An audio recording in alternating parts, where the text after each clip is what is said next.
কথা নাই বার্তা নাই, হুট করে শুনলাম আমার ছোট ভাইটা আসতেছে। তো এখন রাত বাজে 8টা। আমি তাড়াতাড়ি করে ওর জন্য কিছু একটু রান্না করব, এই জন্য ফ্রিজে যা ছিল সবকিছু বের করেছি। দেখলাম কয়েকটা চিংড়ি মাছ পড়ে আছে, চিংড়ি মাছগুলোকে ভিজিয়ে খুব সুন্দরভাবে বেছে নিয়েছি। এরপরে দেখলাম কিছু বেলে মাছ আর কিছু ছোট মাছ রয়ে গেছে। আপনাদের সাথে শেয়ার করেছিলাম গত বাজারে যখন ও গিয়েছিল তখন কিছু ছোট মাছ নিয়ে এসেছিল, তো সেগুলোই বের করে নিলাম। এবারে তাড়াহুড়ো করে সেগুলোকে একটুখানি বেছে কুটে নিচ্ছি, কারণ চিংড়ি মাছ ভাজি আমার ছোট ভাইটার অনেক বেশি পছন্দের।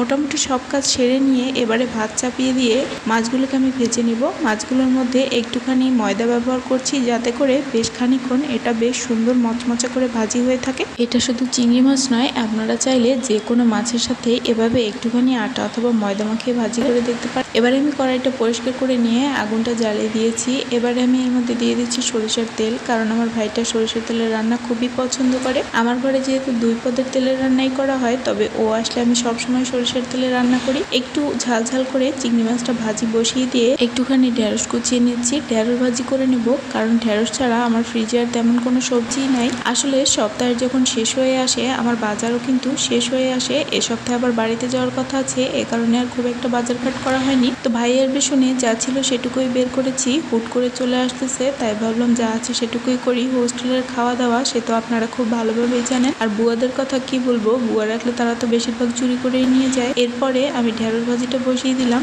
অনেকটা তেল ছিল, তাই কিছুটা তেল আমি তুলে রাখলাম, কারণ এতটা তেল আমি ঢেঁড়স ভাজিতে ব্যবহার করব না। চিংড়ি মাছ ভাজি করা তেলের মধ্যেই ঢেঁড়সটা ভাজি করে নিলাম, এতে করে খুব সুন্দর একটা চিংড়ি মাছের ফ্লেভার আসবে। কড়াইটা পরিষ্কার করে এর মধ্যে আমি আবারও খানিকটা তেল দিয়ে দিলাম। আর এদিকে আপনাদের সাথে শেয়ার করা হয়নি, আমি কিন্তু মশলাটাও বেটে নিয়েছি। প্রথমে যে মশলাটা আমি ভাজি করেছিলাম এটা মূলত মাছের ঝোল রান্না করব বলে। আর এইদিকে গরমে বারবার আমার ফোনটা বন্ধ হয়ে যাচ্ছিল, জানি না কেন। আমি মাছগুলোকে খুব সুন্দরভাবে ভাজি করে নিয়ে আলুগুলোকে ভাজি করতে দিয়েছি। এবারে বাটির মধ্যে যে মশলাটা আমি বেটে নিয়েছি, এখানে অল্প একটু মরিচ আছে, এই মরিচের পেস্টের মধ্যে আমি খানিকটা জল দিয়ে দিলাম। এরপরে 1/2 চামচ মতো হলুদের গুঁড়া দিয়ে খুব সুন্দরভাবে মিলিয়ে নিব, কারণ মশলাটা আমি আলুর সাথে তেলে একবারে একটুখানি কষিয়ে নিব। এবারে মশলাটাকে আমি দিয়ে দিচ্ছি, মশলাটা দিয়ে বেশ খানিকক্ষণ কষিয়ে নেব। তবে এর সাথে আমি একটুখানি লবণ দিয়ে দিচ্ছি, যাতে করে আলুটা খুব সুন্দর সেদ্ধ হয়ে যায়। ছোট মাছ যেহেতু, তাই কিন্তু এখানে ঝোল দেওয়ার পরে মাছ সঙ্গে সঙ্গে দেওয়া যাবে না, এতে করে মাছটা ভেঙে যেতে পারে। এজন্য আলুটা আগে প্রথমে আমি খুব সুন্দরভাবে সেদ্ধ করে নেব,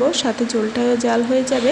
নামানোর খানিকক্ষণ আগে আমি মাছটাকে দিয়ে দিলাম। মাছটা দিয়ে মোটামুটি 3-4 মিনিট মতো ফুটতে দিয়েছি। এবারে এইদিকে একটুখানি শরবত বানিয়ে নিয়েছিলাম, এটা লেবু আর চিনি দিয়েছিল। হুট করে চলে আসতেছে, হাতের কাছে যা ছিল তাই করে নিয়েছি। এবারে বাটা মশলাটা যেটা আমি প্রথমে ভাজি করে রেখেছিলাম, সেখানে অল্প একটু ঝোল দিয়ে এটা গুলে নিচ্ছি। এবারে দিয়ে দিব, আমি কিন্তু ঝোলের পরিমাণটা একটু বেশি রাখছি, কারণ ও বারবার মেসেজে বলেছিল একটুখানি পাতলা ঝোল রান্না করতে। তো যেহেতু আমার ফ্রিজে তেমন কোনো মাছ ছিল না, আমি হাতের কাছে যা পেয়েছি সেটা দিয়েই তাড়াতাড়ি করে তরকারিটা রান্না করে নিলাম। নামানোর আগে আমি অল্প একটুখানি ধনিয়া পাতা দিয়ে দিব।